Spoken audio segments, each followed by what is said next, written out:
தாவேக்காக்கு முதல் கேள்வி என்ன அப்படின்னா, இங்க இருக்க பொலிட்டிக்கல் கல்ச்சரே இன்னும் தப்பா இருக்கு அப்படின்னு நான் நினைக்கிறேன் சார். தாவேக்கா இப்போ ஒரு புது கட்சியா வந்திருக்கு, ஆனா ஏற்கனவே பண்ணிட்டு இருக்க அரசியலுக்குள்ள திருப்பி போய் விழுதோன்னு நினைக்கிறேன். ரெண்டு பேர்கிட்ட இப்ப கேள்வி கேட்கும் போது அவங்க திரும்ப மறுப்பு குடிச்சாட்டு என்ன வைக்கிறாங்க அப்படின்னா, திமுக ஏன் அதை பண்ணல, அவங்க ஏன் அதை பண்ணல, அப்ப இருக்கும் போது என்ன ஆச்சு, அதை யார் எரிச்சாங்க அப்படின்னே வச்சிட்டு இருக்காங்களே தவிர, இப்ப அவங்க பண்ணாதனால தான் உங்க வரீங்களா அப்படின்னு கேட்கறோம். திருப்பி இவங்க என்ன குற்றச்சாட்டு வைக்கிறாங்கன்னா, அதே பண்ணிட்டு நீங்களும் அப்படிதானே பண்ணீங்க அப்படின்ற குற்றச்சாட்டு வைக்கிறாங்க. ஓகே, பதில் என்ன? இது ஒரு ரெண்டாவது கேள்வி கேட்டுறேன் சார். ரெண்டாவது கேள்வி என்ன அப்படின்னா, அங்க இருக்கவங்க எல்லாம் இங்க வந்து உள்ள washing machine, BJP washing machine பாங்க, குற்றம் பண்ணவங்க எல்லாம் உள்ள வந்தோடனே வெள்ளையாயிருவாங்க.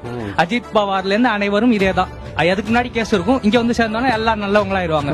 அதே மாதிரி ஆதவ அர்ஜுனா இல்ல அதுக்கப்புறம் சிடிஆர், நிர்மல்குமார், செங்கோட்டையன் இவங்க எல்லாம் நீங்க எதிர்த்தவங்க ஒரு காலத்துல. ஆதவ அர்ஜுனா எங்க இருந்தாரு, திமுக இருந்தாரு. செங்கோட்டையன் எங்க இருந்தாரு, எதிர்த்து அதிமுக இருந்தாரு. எல்லாரும் இப்ப உள்ள வந்தோன்னா இவங்க தூய்மையானவர்களா தெரியறாங்க. அந்த பார்வையும் எனக்கு இருக்கு சார்.